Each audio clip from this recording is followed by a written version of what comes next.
Dignitaries, ladies and gentlemen, it is a pleasure to address you at the conference INdifesa for the protection of the girl child around the world. My thanks to Terry de Zom, Italy, and Secretary General Zainab Hawa for this opportunity to speak to you. I would like to acknowledge the support of President Sergio Mattarello and the President of the Chamber of the Deputy, Laura Brodrini. As you know, this is an exciting time at the United Nations. The international community has just approved a new Sustainable Development Agenda that will take us through the next 15 years. One of the goals is to achieve gender equality and empower all women and girls. And so, towards 2030 is a fitting theme for this year's International Day of the Girl Child. To reach this goal, the international community will aim to end all forms of violence against women and girls in public and private spheres. That includes sexual violence and trafficking. This is particularly relevant for me as the United Nations Special Representative of the Secretary General on Sexual Violence in Conflicts.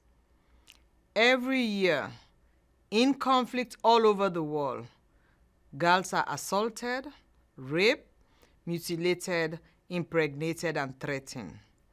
We all see a rise in forced marriages, sometimes done with the intention of trying to protect girls from worse abuse.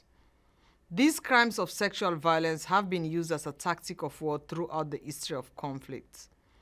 Now, with the rise of violent extremism, we are witnessing sexual violence used as a tactic of terror, promoted and institutionalized to advance ideological and political agendas.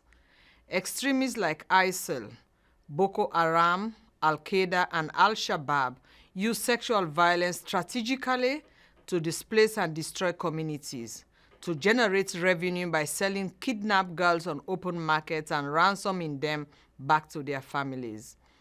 These groups are controlling women's sexual and reproductive capacities to create a new generation, raised in their own image.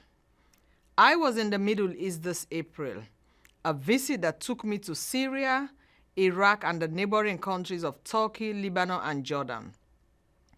I met with girls from the Yazidi communities who survived these crimes.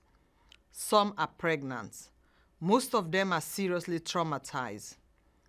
We must therefore urgently provide medical and psychological services for them. These services must be provided by people who understand the local culture and know the languages. We must also provide these girls with the basic resources they need to start a new life, so that they can have hope of a future. I met two survivors of ISIL who confided that they had wanted to be doctors, but no longer go to school. I made them promise me that they will return to school. They cannot let ISIL destroy any more of their lives and their dreams. And we think forward to 2030. Let us think about the challenges that will shape the lives of these girls today.